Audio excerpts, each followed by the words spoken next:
I never thought checking my bank account on my daughter's birthday would lead me to cancel my husband's secret flight and expose his elaborate escape plan. My name is Eliza Thornwood, and what was supposed to be Lily's special 10th birthday became the day I discovered my husband of 12 years had emptied our life savings and planned to disappear forever. Before we dive back in, let us know in the comments where you're watching from.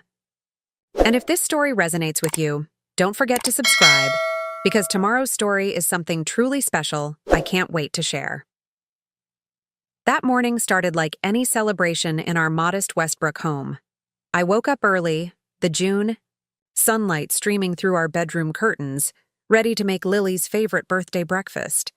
Blueberry pancakes with whipped cream smiley faces. Mason, my husband, had been acting strange for weeks, but I'd attributed it to stress from his consulting job at Meridian Technologies. He'd been putting in extra hours, taking mysterious calls in our garage, and growing increasingly distant. Still, nothing prepared me for what I would discover. As I cracked eggs into a bowl, flour dusting my pajamas, I realized I needed to order the custom cake I'd reserved from Sweetwater Bakery across town. I grabbed my phone to make the payment, opened my banking app, and felt my world collapse. Our joint account, all $47,238.50 of it, showed a balance of $126.43. Our savings account, which had contained $68,000 for Lily's college fund, was completely empty. My hands trembled as I frantically checked transaction histories. Multiple large withdrawals had been made over the past 3 days, with the final one, $22,000, processed at 4:17 a.m. that very morning. While I'd been sleeping, Mason had drained everything we'd worked for over 12 years of marriage. "Mom, is Dad going to be home soon for my party?" Lily called from upstairs, her voice bubbling with the innocent excitement only a child on their birthday could possess. I steadied myself against the kitchen counter, forcing my voice to remain calm. "He'll be part of your special day, sweetheart. Come down soon. Pancakes are almost ready." My mind raced as I mechanically flipped pancakes that I could no longer taste. Mason had left for work early, unusually early, claiming a morning meeting. He'd kissed me goodbye with a lingering embrace that now felt like a final farewell. Something about that goodbye replayed in my mind, how he'd whispered, "You've been a better wife than I deserved." Words I'd taken as sweet, but now recognized as confession. While Lily ate breakfast, chattering about her party plans and which friends would arrive at 3 p.m., I excused myself to the bathroom, locked the door, and called Mason. Straight to voicemail. 3 more attempts. Same result. With shaking hands, I texted, "I know what you did. Where is our money?" No response. I couldn't ruin Lily's birthday with my crumbling world. Somehow, I managed to arrange a stack of pancakes into a smiley face, place a candle in the center, and sing "Happy Birthday" without my voice breaking. My parents were arriving at noon to help with party preparations. At least I wouldn't be alone in this nightmare for long. After breakfast, I sent Lily to get dressed while I slipped into Mason's home office. Our desktop computer was still on, and Mason had forgotten to close his email. There it was, confirmation of a one-way flight to Caracas, Venezuela, departing at 3:40 p.m. that afternoon from Westbrook International Airport. The exact time Lily's birthday party was scheduled to start. My blood turned to ice. He wasn't planning to attend our daughter's birthday at all. He was leaving the country, leaving us, forever. Evidence of his betrayal was everywhere once I knew to look. Hidden among his files was a folder labeled Investment Opportunity, containing emails with someone named Rafael Dominguez about property purchases in Venezuela, a country with no extradition treaty with the United States. Mason had been planning this for months. Photos of beachfront property, wire transfer instructions, and even Spanish language courses were meticulously organized. My grief transformed into something harder, colder. Fury crystallized into determination. I would not let him abandon our daughter on her birthday, steal our life savings, and simply fly away to paradise, not without consequences. With trembling fingers, I found his flight confirmation and logged into the airline's website using his email and our standard family password. Lily's birth date, ironically enough. There it was. Seat 14A, Westbrook 2, Miami connecting to Caracas, departure 3:40 p.m. I clicked cancel reservation. The confirmation appeared. Your flight has been canceled. A credit has been issued to your account. He wouldn't be leaving the country today. Next, I called our bank's fraud department, explaining the situation as calmly as I could. They flagged the accounts, placed temporary freezes, and started the dispute process, though they warned me that since Mason was an account holder, recovering the money might be complicated. I contacted our credit card companies, froze joint cards, and changed all passwords Mason might know.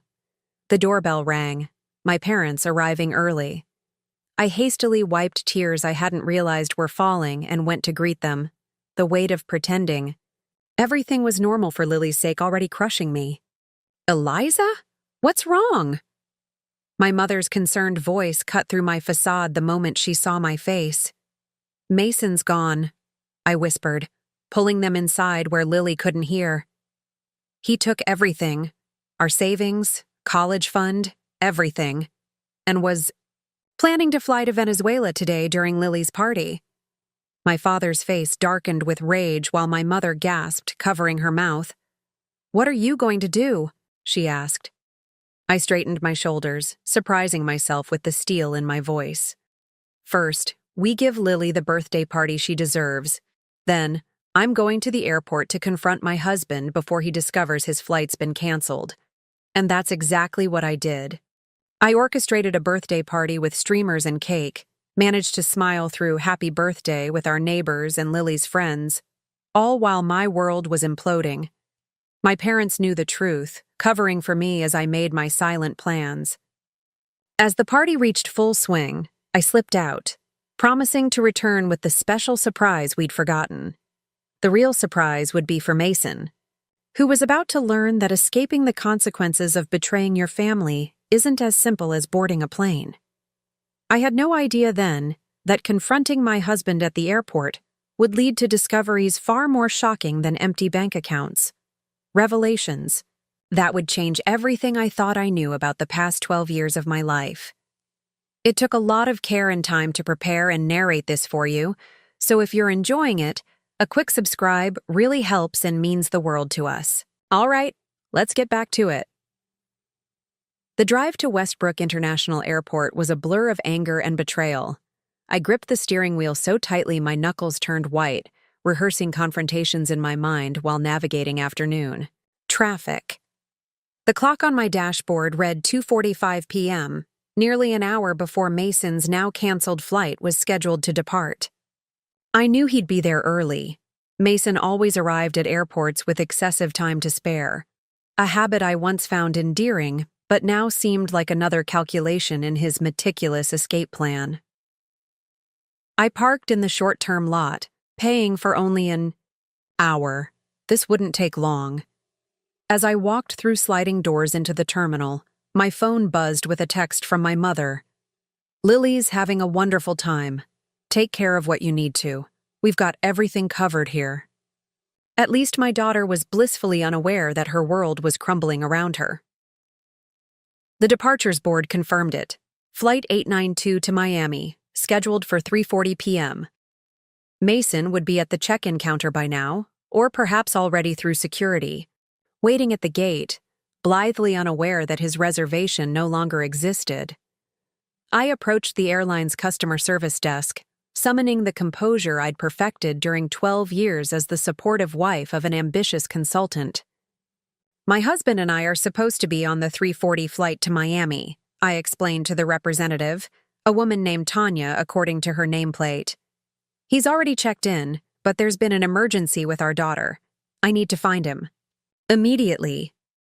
The sympathy in Tanya's eyes made my fabrication feel even more despicable, but I pressed on. His name is Mason Thornwood. Could you please call him to meet me here? Tanya tapped at her keyboard, frowning slightly. I'm showing that reservation was canceled about 2 hours ago, ma'am. Yes, I said, improvising. There was confusion about that. He may not realize it yet. Please, it's extremely urgent. A family emergency. Whether it was the desperation in my voice or the tears threatening to spill from my eyes, Tanya made the call. Passenger Mason Thornwood, please meet your wife at the customer service desk near check-in. Mason Thornwood to customer service. I stepped aside, pulse racing. 5 minutes passed like 5 hours. Just as I began to wonder if he'd somehow slipped. Past security using another booking, I spotted him striding toward the desk, irritation evident in his rigid posture until he saw me. His face transformed from annoyance to shock. Then something I'd never seen before. Raw fear. Eliza, he said, stopping several feet away. What are you doing here? Shouldn't you be at Lily's party? Shouldn't you? I countered, voice low but steady. His eyes darted around the terminal, calculating. I have an emergency client meeting in Miami. I told you last week. I'll be back tomorrow. The lie slid so easily from his lips that I almost questioned myself. Had he mentioned a trip? But the evidence on his computer had been irrefutable. Venezuela isn't exactly a day trip, Mason, I said quietly. And emptying our accounts isn't standard preparation for a client meeting. The color drained from his face. He grabbed my arm, pulling me toward a less crowded area near the water fountains. Keep your voice down, he hissed. You have no idea what you're talking about. I saw everything, I said, jerking my arm free. The emails with Rafael, the property photos, the Spanish lessons. I canceled your flight. You're not going anywhere. Panic flashed across his features, followed quickly by calculation. Eliza, listen to me. This isn't what it looks like. I'm protecting us, protecting Lily. By stealing her college fund on her birthday? My voice cracked despite my determination to remain composed. By planning to disappear while she blew out her candles? I was going to send for you both in a few months, once I had everything set up, he insisted, lowering his voice to an urgent whisper. We're in danger here. You have no idea what's happening. A cold laugh escaped me. At least come up with a better lie than that. The only danger here was you flying off with our life savings. Mason's expression hardened, then shifted, to something resembling pity. You think this is about money? Check your phone, Eliza. Check the news. Meridian Technologies. It's all coming down today. Reluctantly, I pulled out my phone, keeping my eyes on him as I opened a news app. The headline made my breath catch. Breaking. Meridian Technologies CEO arrested in massive fraud scheme. I'm not the criminal here, Mason said, watching my face as I skimmed the article describing a multi-million-dollar investment fraud that had just been uncovered. I was the whistleblower. I've been working with federal investigators for months. My mind spun, trying to reconcile this information with the evidence I'd found. Then why empty our accounts? Why run? Because they know it was me, he said, voice barely audible. Sebastian Reeves has connections everywhere. Government, police, even some FBI. The money was never for me. It's for your protection. I've set up new identities for us in Venezuela until the trial is over. The investigators know about the money. It's all documented. I searched his face for deception but saw only fear. Genuine fear. Why didn't you tell me? The fewer people who knew, the safer you and Lily would be. I was going to establish everything, then have a trusted contact bring you both to me. He reached for my hand. I couldn't risk anyone connecting you to the whistleblowing. These people don't play by rules, Eliza. Before I could respond, his phone buzzed. The color drained from his face as he read the message. We need to leave. Now. He gripped my elbow. They know I'm here. We need to get back to Lily and your parents immediately. Mason, I can't just… Eliza. He cut me off, his voice deadly serious. I've seen what happens to people who cross Sebastian Reeves. This isn't about money anymore. It's about survival. Trust me this one last time."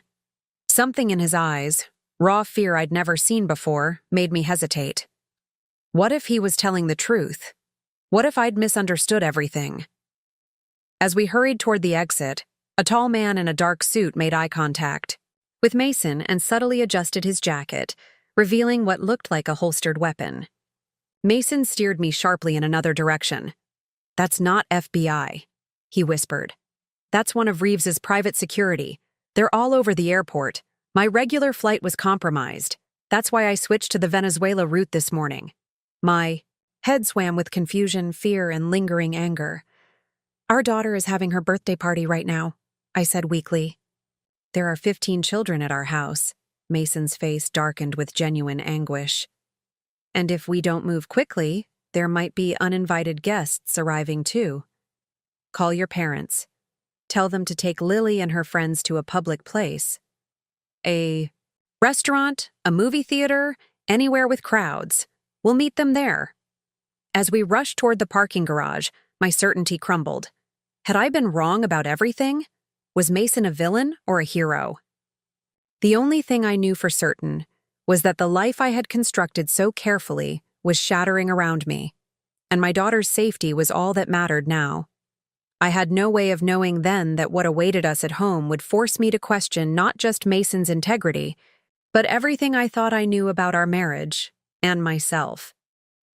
We raced through the parking garage, constantly checking over our shoulders. Mason insisted on driving, claiming he knew evasive routes back to Westbrook. As we pulled out of the airport, I called my mother, trying to keep my voice steady while explaining that they needed to move Lily and her friends to a public location immediately. "Eliza, what on earth is happening?" My mother's voice was tense with concern. "I can't explain everything now," I said, watching Mason navigate aggressive turns through traffic. "Just tell everyone there's been a change of plans, a surprise. Trip to Wonderland Cinema for the new animated movie Lily's been wanting to see. Get them all out of the house now." "Mason is with you?" she asked cautiously. "Yes. We'll meet you there. Don't go home afterward. Just trust me, Mom." After ending the call, I turned to Mason. "Start talking, all of it. Now." He kept his eyes on the road, constantly checking the rearview mirror. 3 months ago, I found discrepancies in Meridian's investment portfolio while preparing quarterly reports. Small at first, numbers that didn't add up, transactions without proper documentation. When I dug deeper, I discovered Sebastian was running a massive Ponzi scheme, defrauding investors of millions. "And you didn't think to tell me?" I demanded. "I went to the FBI first," he continued. "Became a confidential informant. They needed evidence, concrete proof that would stand up in court. I've been gathering that evidence, wearing wires to meetings, copying files." He took a sharp turn onto a side street. 2 weeks ago, Sebastian's head of security caught me downloading files after hours. I played it off, but I knew they were suspicious. "The mysterious calls in the garage," I murmured, pieces falling into place. "My FBI handler. After the security incident, we accelerated the timeline. The plan was to get me to a safe house until the arrests happened, then bring you and Lily to join me." His knuckles whitened on the steering wheel. "But yesterday, my contact at the bureau warned me that Sebastian had discovered a leak. They weren't sure if my identity was compromised. So you emptied our accounts this morning. The money trail is documented with the FBI. Every withdrawal, every transfer. It's all going to be returned once this is over." He glanced at me. "I couldn't risk telling you. Your reaction had to be genuine if anyone was watching. And I couldn't risk a digital message being intercepted. On Lily's birthday," I said flatly, still processing everything.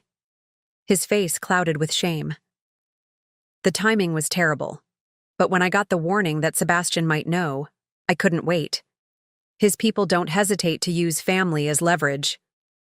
Stared out the window, streets of Westbrook blurring past as my mind raced. Could I believe him? The news article confirmed the Meridian Technologies scandal was real. But Mason's explanation, was it truth or an elaborate deception crafted by a desperate man caught in his escape attempt? "There's a burner phone in the glove compartment," Mason said. "The only number programmed is my FBI contact, Agent Daniels. Call her if you don't believe me." Before I could respond, Mason swerved suddenly. "We're being followed. Black SUV, 2 cars back." My heart hammered as I checked the side mirror. The vehicle matched his description, keeping pace despite Mason's erratic driving. "Hold on," he warned, then executed a sharp turn down an alley between commercial buildings. The SUV remained in pursuit, gaining ground. Mason's face was grim as he navigated a complex series of turns through Westbrook's back streets. "If anything happens to me, get to Agent Daniels. She has everything, all the evidence, the money trail documentation." "Nothing is happening to either of us," I insisted, pulling out my phone. "What are you doing?" Mason asked sharply. "Getting help." I dialed 911, quickly reporting that we were being followed by an aggressive driver. I gave our location and vehicle description, then ended the call. Mason looked both impressed and concerned. "Smart. But we can't wait for police. We need to get to Lily." As if on cue, the SUV accelerated, slamming into our rear bumper. The impact jolted us forward, my seatbelt cutting into my chest. "Hold on!" Mason shouted, executing a series of defensive, driving maneuvers I never knew he was capable of. We squealed around corners, ran yellow lights, and finally lost the SUV by cutting through a shopping center parking lot. "Where did you learn to drive like that?" I gasped once we were clear. "FBI. Crash course," he answered grimly. "Part of the witness protection preparation." We approached Wonderland Cinema from a back road, parking far from the main entrance. Mason scanned the area before we exited the car. "Stay close," he instructed, leading us through a service corridor. He somehow knew would connect to the main lobby. The bright lights and noisy atmosphere of the theater provided welcome camouflage. We spotted my parents and Lily's birthday party group in the concession line, the children chattering excitedly, unaware of any danger. My mother's eyes widened when she saw us approach. My father stepped protectively closer to Lily. "Everything okay?" my mother asked with forced cheerfulness. "Change of plans," Mason said smoothly. "After the movie, we're all going on a little trip. Pack light, essentials only." My father's expression darkened. "Eliza?" I nodded slightly, still not entirely convinced myself but unwilling to risk Lily's. "Teudi. It's complicated, Dad. I'll explain when the kids aren't around." While Mason bought tickets and arranged seating that would allow us to watch both the movie and the exits, I pulled my parents aside, giving them an abbreviated version of Mason's story. "Do you believe him?" my father asked bluntly. "I don't know," I admitted. "But the Meridian scandal is real. It's all over the news. And someone was definitely following us." My mother squeezed my hand. "What does your heart tell you?" I watched Mason kneel beside Lily, helping her balance a tray of popcorn and drinks, his face lit with genuine love as she excitedly told him about her party. Despite everything, that connection seemed impossible to fake. "That I need to protect." "My daughter," I answered finally. "And right now that means working with Mason until I know the whole truth." After settling the children in their seats with my parents keeping watch, Mason pulled me into a quiet corner of the lobby. "My handler has arranged a safe house in Burlington," he whispered. "About 3 hours north. We'll leave after the movie. Take separate cars. Your parents can follow with Lily." I crossed my arms. "I'm not going anywhere until I speak with this Agent Daniels myself." Mason nodded, unsurprised by my demand. "Fair enough. After the movie." As we returned to the theater, Mason's phone vibrated. His face paled as he read the message. "What now?" I asked, dread pooling in my stomach. "It's from my inside contact at Meridian," he said quietly. "They've accessed our home security system. They know we're not there, but they've been inside our house." A chill ran through me as I pictured strangers invading our home, touching Lily's, Birthday decorations looking through our personal belongings. They left something behind, Mason continued, his voice tight with controlled fear. My contact says it's wired. Wired?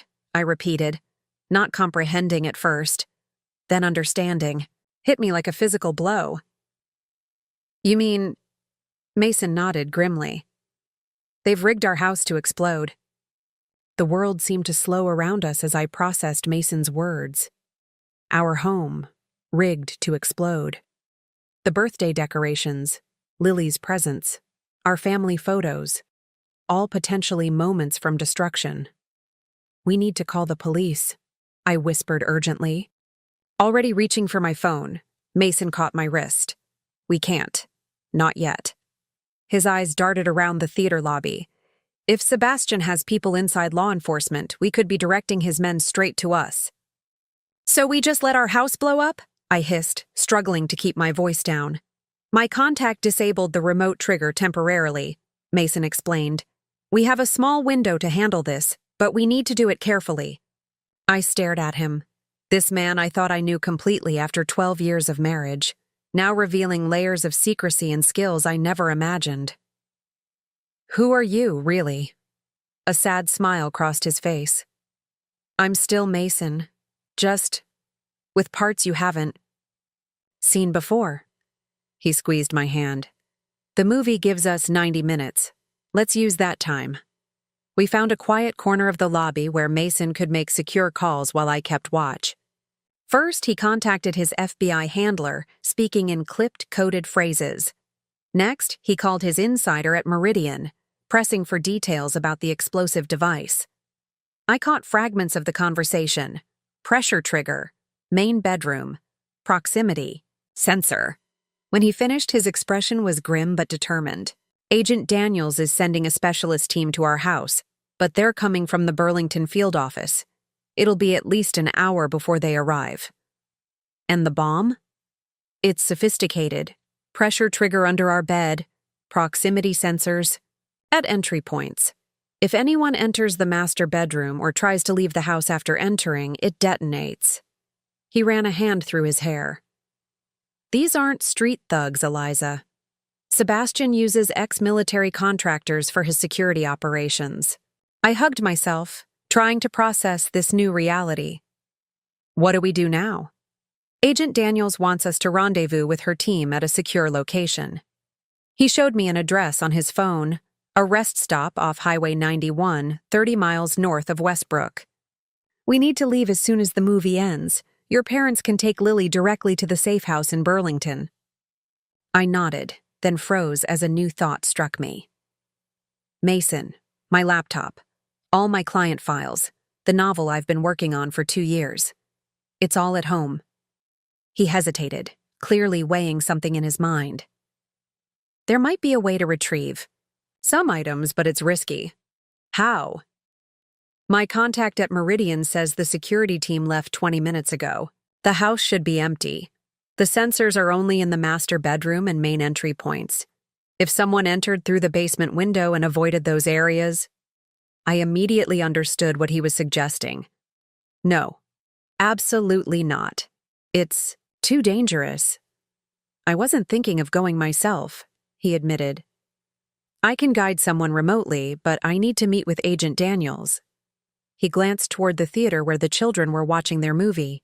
We need someone we can trust who knows our house well. My eyes widened. My father? You want to send my father into a house rigged with explosives? He was military, right? Special forces? 20 years ago, Mason. It's just an option, Eliza. A bad one, admittedly. He looked at his watch. We should talk to your parents. They need to know the full situation. We found my mother in the theater, watching the children while trying to maintain a facade of normalcy. I gestured for her to follow us out to the lobby, where my father was keeping watch near the exits. In hushed tones, Mason explained everything, the full extent of Sebastian Reeves' crimes, the danger we were in, and the bomb at our house. My parents' expressions shifted from skepticism to horror as the reality of our situation sank in. "I've arranged secure transportation for you and Lily to a safe house," Mason told them. "It's a cabin on Lake Champlain. Remote, defensible, with emergency protocols in place." My father's military training was evident in his focused questions about security measures and contingency plans. Despite my earlier doubts, I found myself impressed by Mason's thoroughness. He had clearly been preparing for this scenario for weeks. "What about the house?" my father asked finally. Mason hesitated. "The FBI is sending a team, but they're at least an hour out." My father and Mason exchanged a look that sent chills down my spine. Without a word passing between them, I knew they were considering the same dangerous idea. "Dad? No," I said firmly. "It's too risky." "What exactly are we talking about here?" my mother asked, looking between us. Mason explained the layout of the explosive device and the potential to retrieve essential items if someone entered carefully through the basement. My father nodded thoughtfully, asking specific technical questions that revealed his expertise hadn't faded as much as I'd assumed. "I can do it," he said simply. "Richard, absolutely not," my mother protested, gripping his arm. "If what Mason says is true, our granddaughter is in danger," my father replied. "I still have the training, Margaret, and we can't leave evidence of this family in that house if these people come back." The argument continued in urgent whispers, but I could see my father's mind was made up. Eventually, a compromise was reached. My father would retrieve essential items with Mason guiding him remotely, while my mother took Lily and her friends to the safe house with a trusted FBI escort. As the movie neared its end, we finalized our plans. Mason wrote down detailed instructions for my father: which window to enter through, which floorboards to avoid, where key items were located. I added my own list: my laptop, the external drive containing my writing, the box of irreplaceable family photos from the hall closet, Lily's favorite stuffed animal. 1 hour, Mason told my father. "If you're not at the rendezvous point by then, we'll assume the worst." My father nodded, his expression solemn. "I wasn't there for my country when they needed me most. Bad knee took me out of the field, too. Early! But I'll be damned if I'm not there for my family now." As we prepared to separate, I pulled Mason aside. "If anything happens to my father because of this—" "It won't," he interrupted, squeezing my shoulders. "Your father is more capable than most of the agents I've worked with, and I'll be guiding him every step of the way." The movie ended, children spilling out into the lobby with excited chatter about the film. Lily ran to us, her face bright with happiness, blissfully unaware of the danger surrounding her. "This is the best birthday ever!" she exclaimed, hugging me tightly. "First a party, then a surprise movie. And now Grandma says we're going to a cabin by a lake." I forced a smile, kneeling to her level. "That's right, sweetheart, a little birthday adventure." "Is Daddy coming too?" she asked, looking up at Mason with adoring eyes. "I'll be there soon, Lilypad," he promised, using his special nickname for her. "Mom and I have some grown-up things to take care of first, but we'll catch up with you at the cabin." As we coordinated our departure, the children divided among my mother's minivan and 2 other parents' vehicles, my father preparing to head toward our house, and Mason and I getting ready to meet Agent Daniels. I was struck by how quickly life could transform from birthday celebrations to matters of life and death. Just hours ago, my biggest concern had been whether the bakery had spelled Lily's name correctly on her cake. Now I was watching my father leave on what might be a suicide mission, sending my daughter away with my mother for her own protection, and preparing to face an uncertain future with a husband who had become a stranger before my eyes. As we walked to our separate vehicles, I clutched the burner phone Mason had given me, wondering what new revelations awaited us at the rendezvous with the FBI, and whether our family would ever know normalcy again. The highway stretched before us, darkening as evening approached. Mason drove with focused intensity, constantly checking mirrors and varying our speed to detect any tail. I clutched the burner phone, waiting for updates from my father. The device felt foreign in my hand, a tangible symbol of how quickly my normal life had disintegrated. "We're being careful, but you should know. Sebastian's people are sophisticated," Mason said, breaking our tense silence. "They could be tracking us through traffic cameras, cell towers, or facial recognition. Is that why we switched cars?" We had abandoned our vehicle at a mall parking lot, where Mason had retrieved a nondescript sedan from long-term parking. He nodded. "Registered to a shell company connected to the FBI operation, untraceable to us." My mind was still processing the layers of deception that had apparently defined our recent life. "How long have you been preparing all this?" "Since I first found evidence of the fraud. 3 months of contingency planning." His knuckles whitened on the steering wheel. "I never thought we'd actually need to use it." The burner phone vibrated. With an incoming text. My heart raced as I checked the message from my father. "In position. Beginning entry."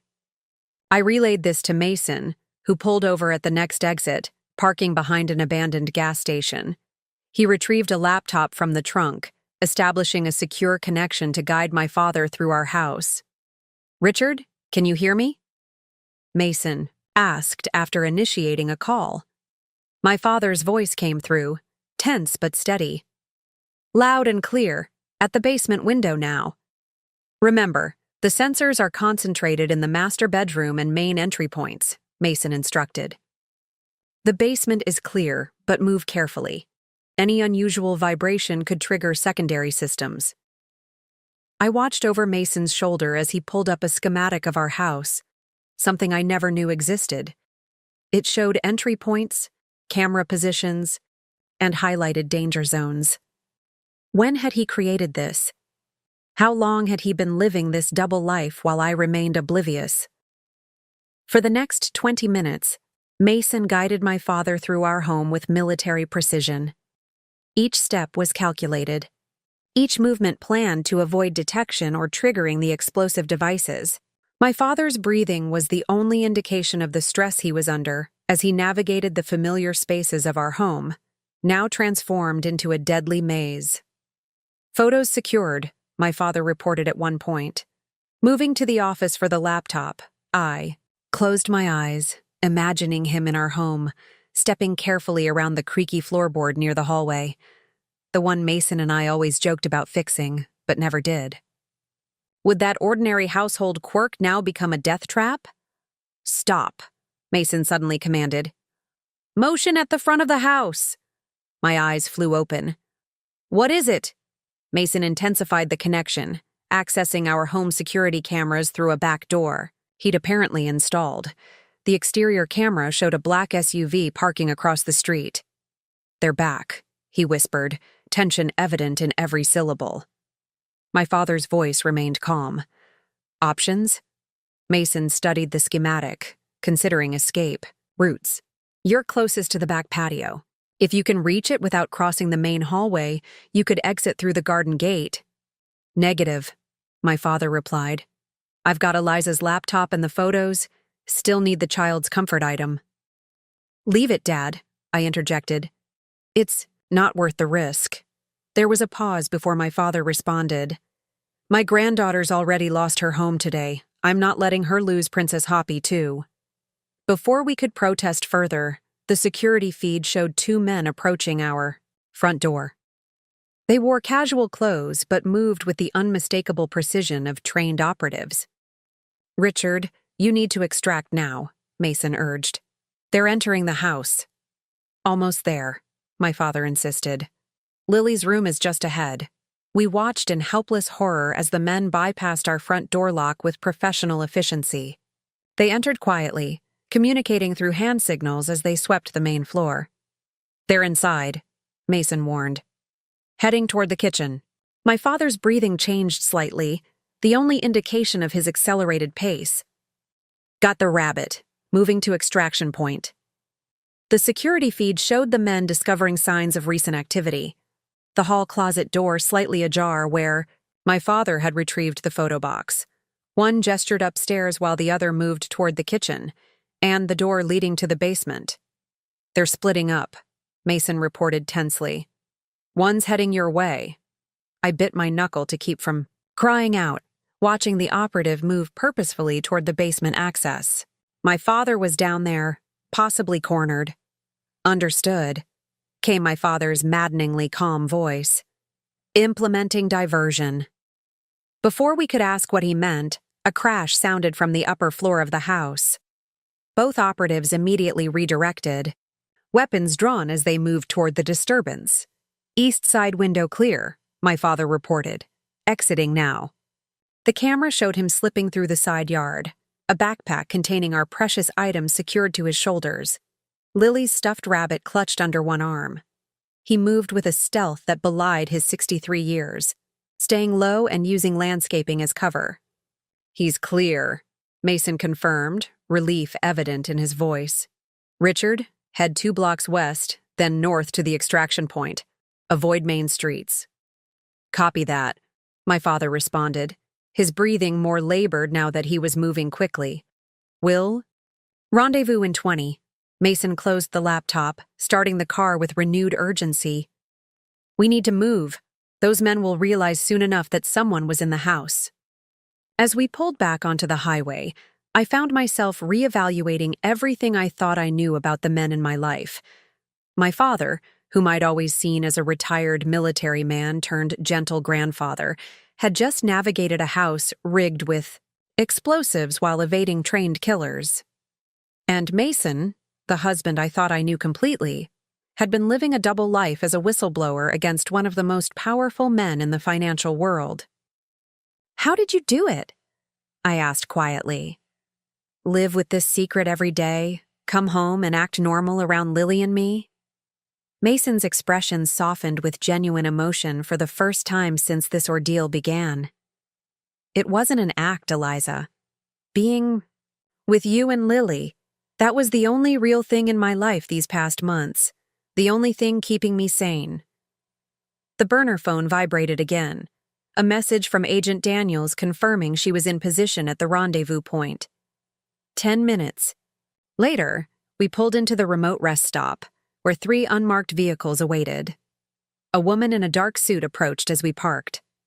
Mr. and Mrs. Thornwood, Agent Daniels, FBI. She showed her credentials. I wish we were meeting under better circumstances. Mason greeted her with the familiarity of someone who had worked closely with her for months.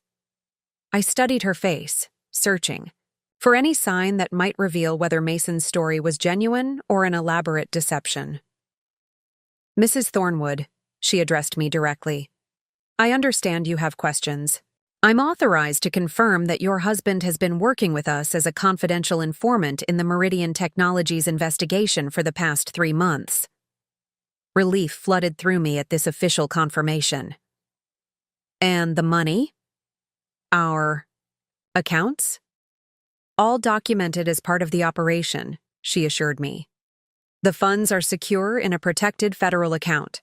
Once this situation is resolved, they'll be returned to you with interest. As we debriefed with Agent Daniels, another vehicle approached. My father, arriving safely with our salvaged possessions. Seeing him step out of the car, unharmed and carrying Lily's beloved stuffed rabbit, brought tears to my eyes. But my relief was short-lived. Agent Daniels received an urgent call, her expression darkening as she listened. We have a problem, she announced after ending the call. The safe house has been compromised. We need to move your family immediately. My blood ran cold. Lily is safe, she assured me quickly.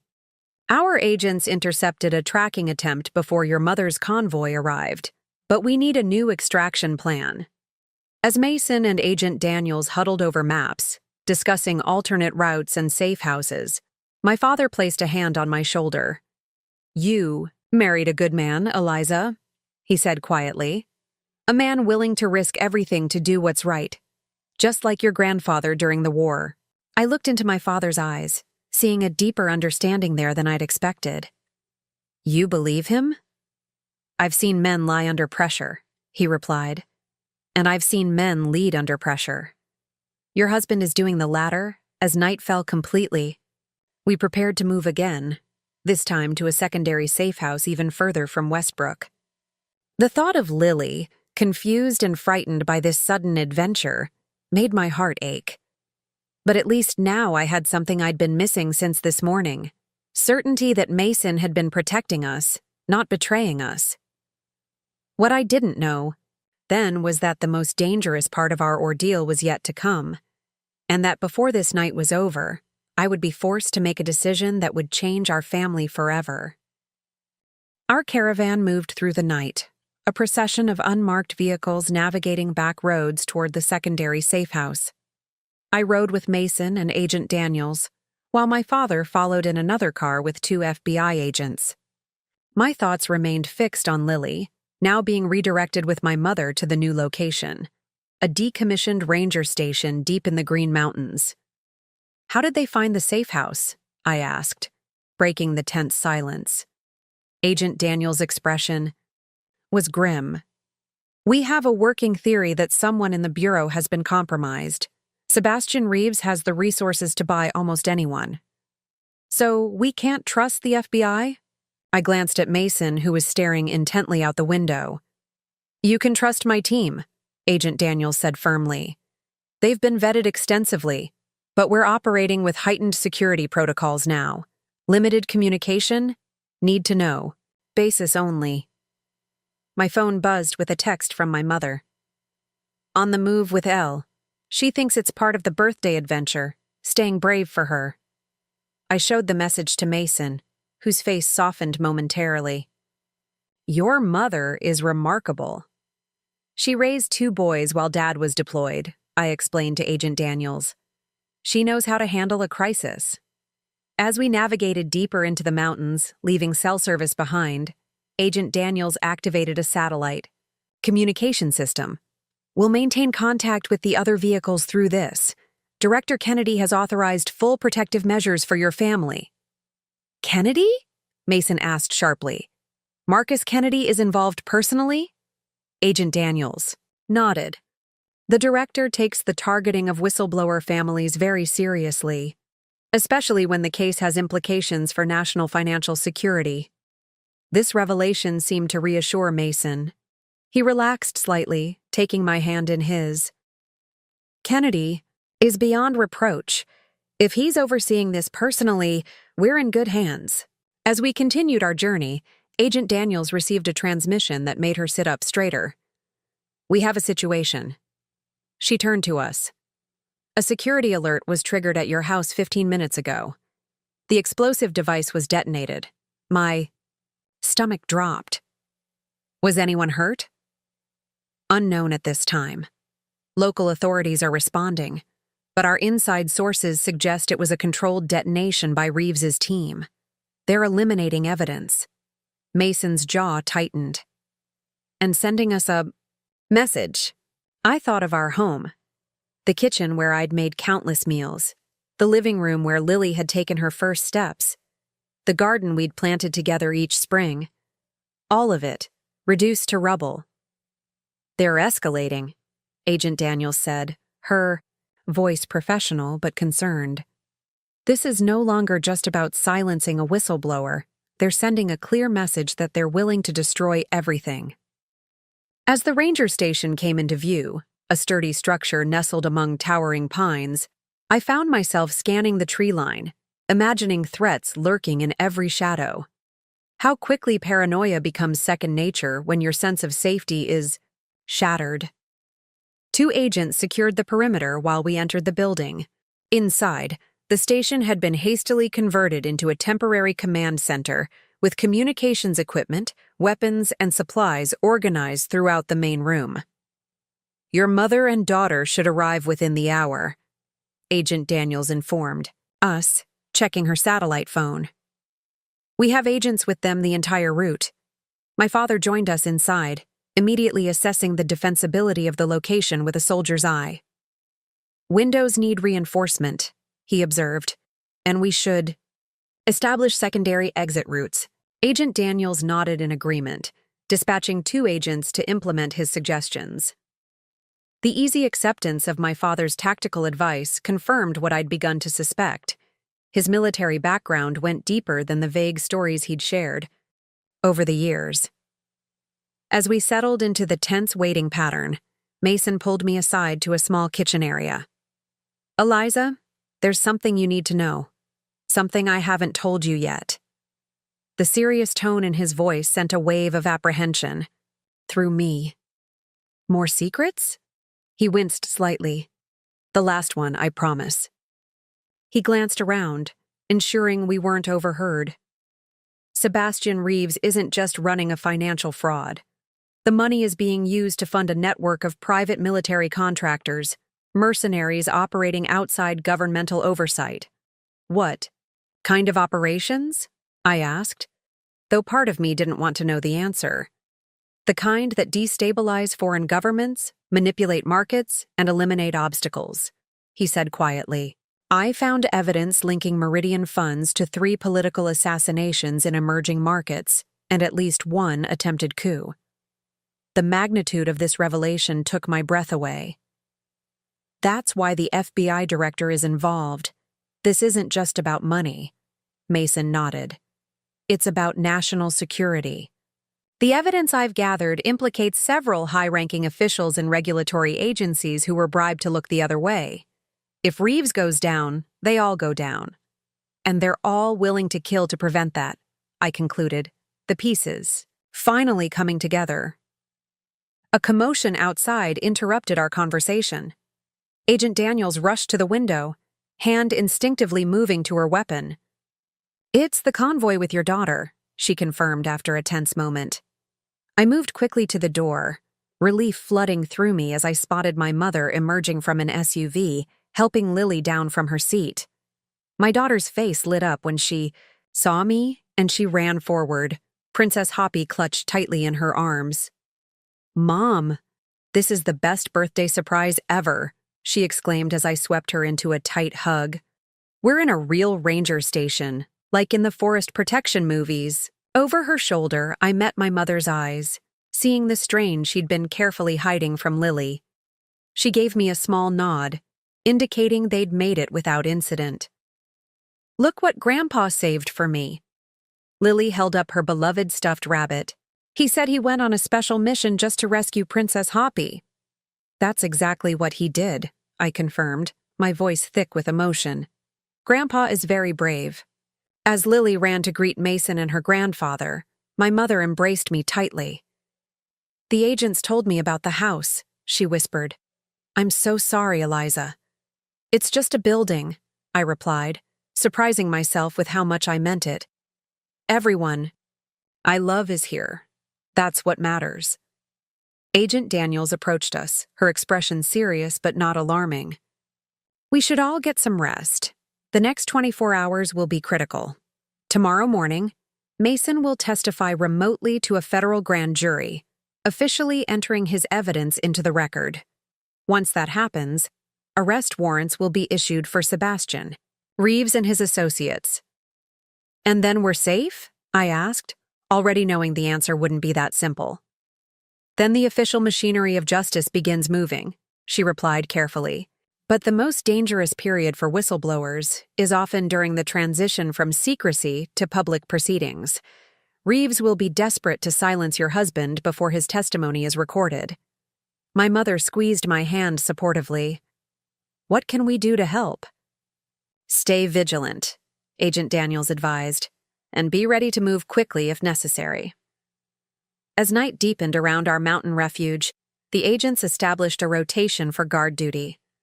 My father volunteered to take a shift, further cementing my new understanding of his capabilities.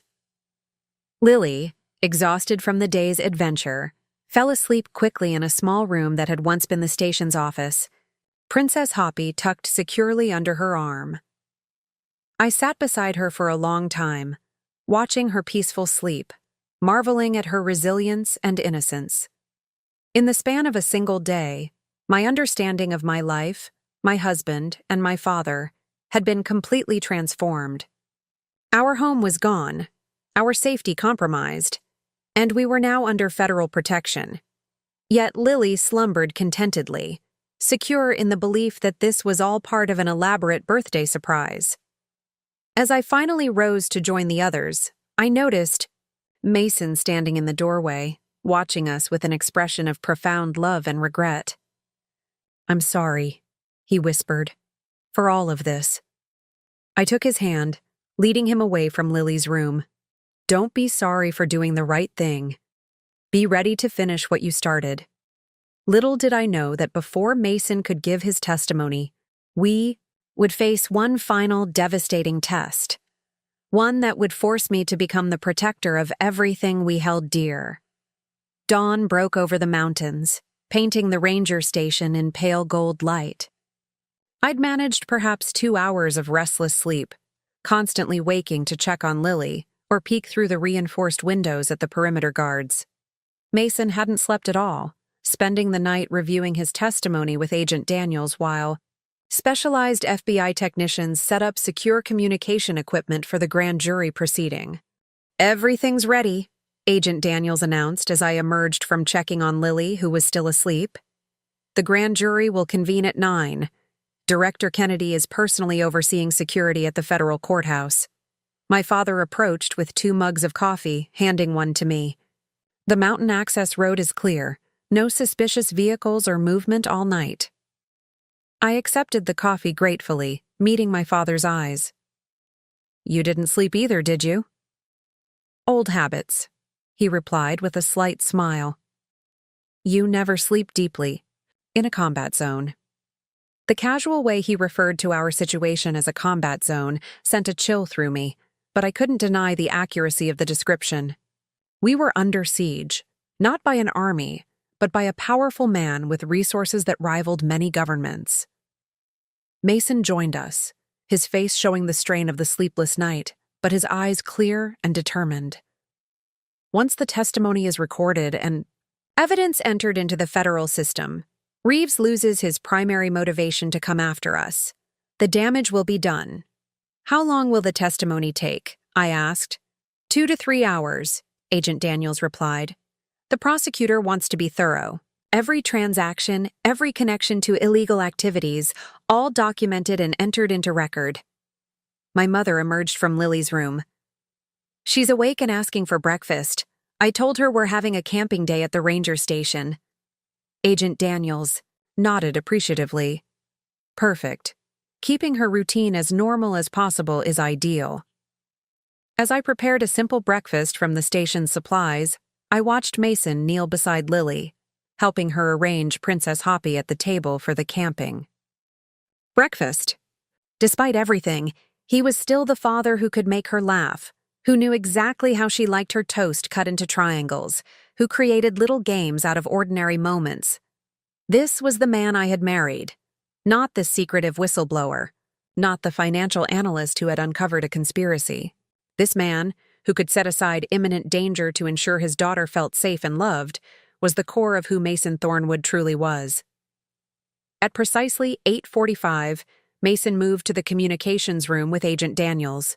The grand jury proceedings would be conducted through secure video link, with Mason's testimony recorded and immediately entered into evidence. "I love you," I told him before he began. "No matter what happens next, I'm proud of you for doing the right thing." He held me tightly for a moment, then squared his shoulders and entered the room. The door closed behind him, and the waiting began. My father positioned himself near the main entrance, alternating his attention between the approach road and the satellite phone that provided our only connection to the outside world. My mother occupied Lily with board games and stories, maintaining a carefully constructed bubble of normalcy around her. I paced between windows, checking sightlines and mentally mapping escape routes. The ranger station had 3 exits: the main entrance, a rear service door, and a maintenance access from the generator room. If the worst happened, which way would we run? Where could we hide Lily? The first hour of testimony passed without incident. Then the second. As we approached the 3rd hour, I began to feel a tentative hope. Perhaps we had overestimated the threat. Perhaps The satellite phone's harsh ring shattered the relative calm. My father answered, his expression darkening as he listened. "Understood," he said tersely before hanging up. "We've been compromised. 3 vehicles approaching from the South Access Road, not FBI." Agent Daniels emerged from the communications room, alerted by radio from her perimeter team. "Mason's almost finished. 15 more minutes. We need to hold them off."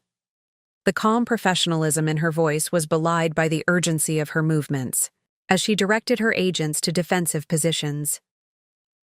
"Mrs. Thornwood, get your daughter to the northeast corner room. No windows, reinforced door. Go now." My mother was already moving, gathering Lily and Princess Hoppy with practiced efficiency. "Come on, sweetheart.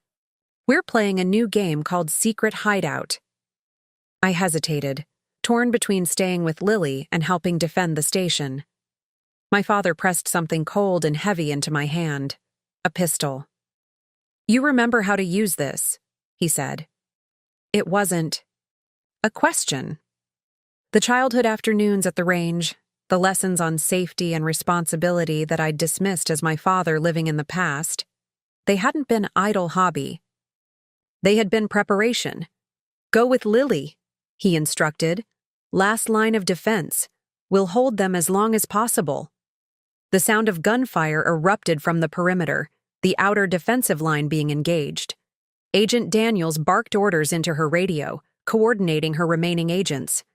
My father moved to a position covering the main entrance, remarkably steady for a man in his 60s facing professional killers. I joined my mother and Lily in the northeast room, locking and barricading the door behind us. Lily's eyes were wide, with fear, the pretense of a game no longer sufficient to mask the danger. "Mom, what's happening? Are those fireworks?" I knelt before her, holding her small hands in mine. "Some bad people are trying to hurt Daddy because he saw them doing something wrong. But the good guys are protecting us, and Daddy is telling the truth so the bad people can be stopped." My mother held Lily close while I positioned myself between them and the door, the pistol steady in my hands. The sounds of conflict grew closer. At least 2 of the outer agents were down, and the attackers were approaching the building itself. Through the walls, I could hear Agent Daniels coordinating the defense, and beyond that, the muffled sound of Mason's voice as he continued his testimony despite the chaos.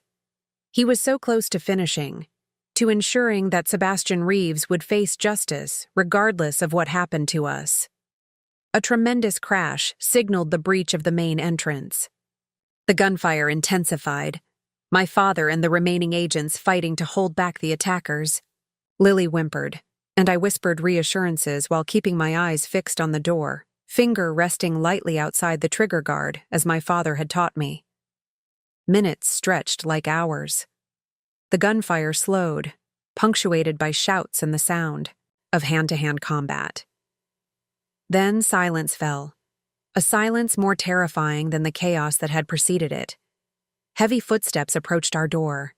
A testing of the handle, followed by a powerful impact that shook the frame but didn't breach it. "Eliza?" Mason's voice called from the other side. I didn't lower the pistol. "Prove it's you." "Princess Hoppy isn't a princess," he replied immediately. "She's actually a knight who protects the kingdom of dreams. That's what I tell Lily every night." I unlocked the door with shaking hands.